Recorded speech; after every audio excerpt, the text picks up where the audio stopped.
এই পুলিশ এদিকে আসেন, কেমন আসেন? এই ডালপাটি আপনি বলেন পাশে ফুটা আস্তে আস্তে চলে যান, পাশে ফুটা চলে যেতে বলুন।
ভিডিও করো।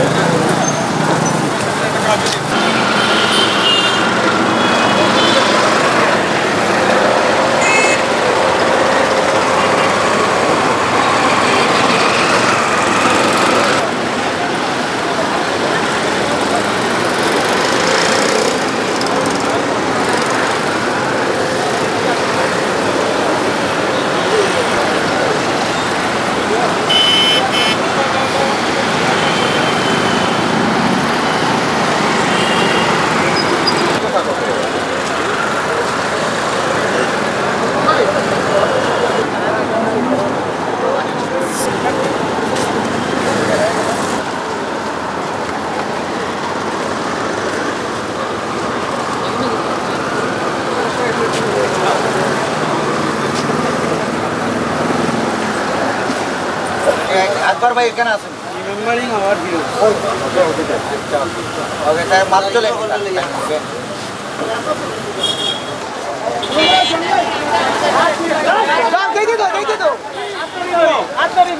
আমাদের ভার্সিটিতে আমরা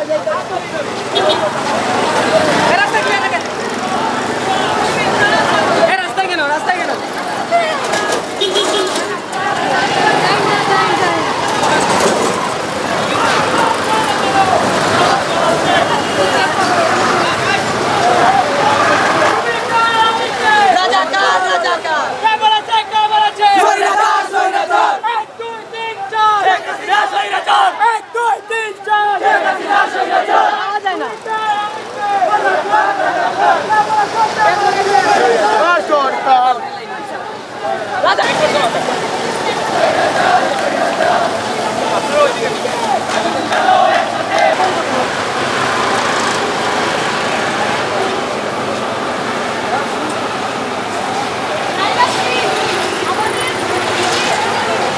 ফ্যাসিস্টের তার পেটুয়া বাহিনী দিয়ে আমাদেরকে ওখান থেকে বিদায় করে এখানে নিয়ে এসেছে এবং এই আন্দোলন এইভাবে দমানো যাবে না এবং এটা একদম গণমানুষ থেকে উঠে আসা আন্দোলন।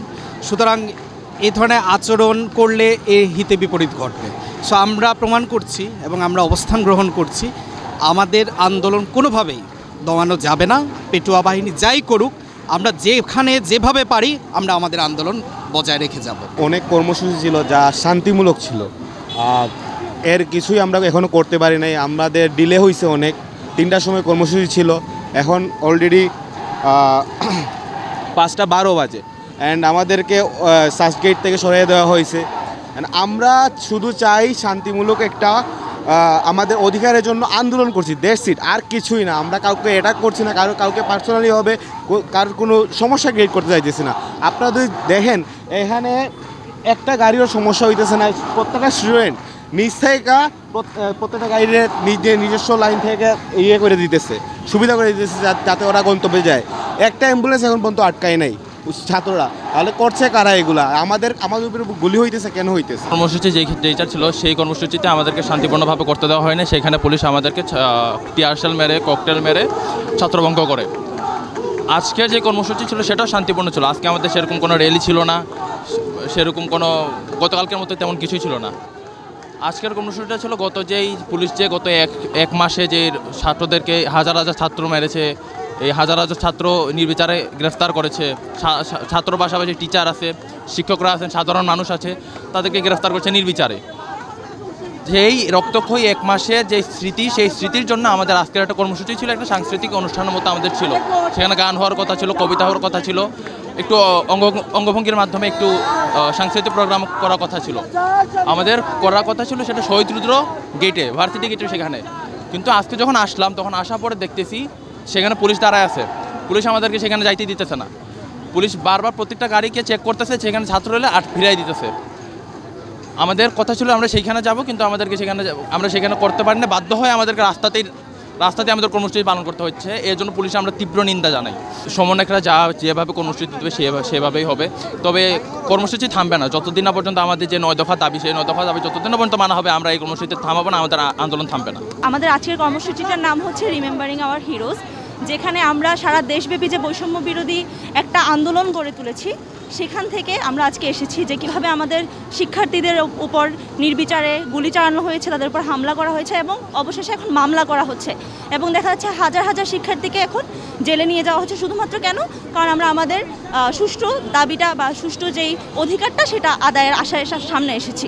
এছাড়াও আপনারা দেখেছেন যে কালকে আমাদের শিক্ষকদের উপরও হামলা করা হয়েছে। তো একটা দেশের শিক্ষার্থী যারা কিনা তাদের ভবিষ্যৎ মেরুদণ্ড, আমাদের দেশের শিক্ষক যারা কিনা আমাদের মেরুদণ্ড, এদের উপর যদি আমরা এইভাবে লাঠিচার্জ করি বা এদেরকে যদি আমরা এভাবে কথায় কথায় মামলা দিয়ে নিয়ে যাই, তাহলে আমাদের দেশের ভবিষ্যৎটা আসলে কোথায়?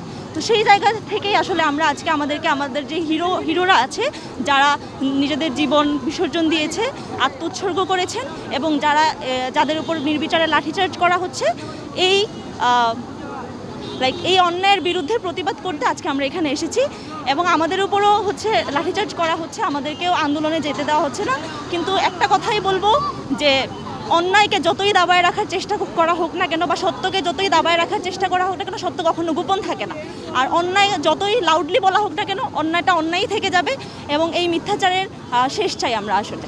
অনেক ভার্সিটির টিচাররাও দেখতেছি এখন একসাথে হচ্ছেন, তারা আমাদের সাথে র্যালিতে নামতেছেন, আইনজীবীরা নামতেছেন, সবাই জব ছেড়ে দিচ্ছে। ইভেন আমরা এরকম শুনছি যে বিভিন্ন চিফরা তাদের প্রোফাইল পিকচারও লাল করে দিছে। তো এইটা আমাদের জন্য অনেক একটা আশার আমরা ছাত্ররা এই কারণে আরও অনুপ্রেরণা পাচ্ছি। এবং আমরা আজকে যত মানুষ দেখতেছেন আপনি, এদের মধ্যে সবার মধ্যেই তাদের এই অনুপ্রেরণাগুলো আছে এবং তাদের আমরা প্রত্যেকটা লেকচার, তাদের প্রত্যেকটা স্পিচ আমাদের জন্য অনেক মিন করে, অনেক কিছু মিন করে। আমরা অনেক অ্যাপ্রিসিয়েট করতেছি এটাকে। এখন একটাই পথ আছে, সবাইকে নামা। বাংলাদেশে আমরা 20 কোটি জনগণ, 20 কোটির মধ্যে যদি আমরা 1 কোটিও ঠিক মতন নামতে পারি না, সরকার কখনোই টিকতে পারবে না। আর যারা যে সরকারের প্রশাসনিক মানুষজন কালকে আমাদেরকে পিছর থেকে অতর্কিত হামলা করছে, আজকে ভার্সিটি গেটে হামলা করছে, আমাদের হাতে একটা ইটও ছিল না, আমরা কিচ্ছু করি না, আমরা উস্কানিমূলক কোনো কথাবার্তা বলছি, সেখানে আমাদের উপর এটা করা হয়েছে। তো 20 কোটি মানুষজনের মধ্যে যদি আমরা 1 কোটি না নামতে পারি, তাহলে আমরা কিসের বাঙালি?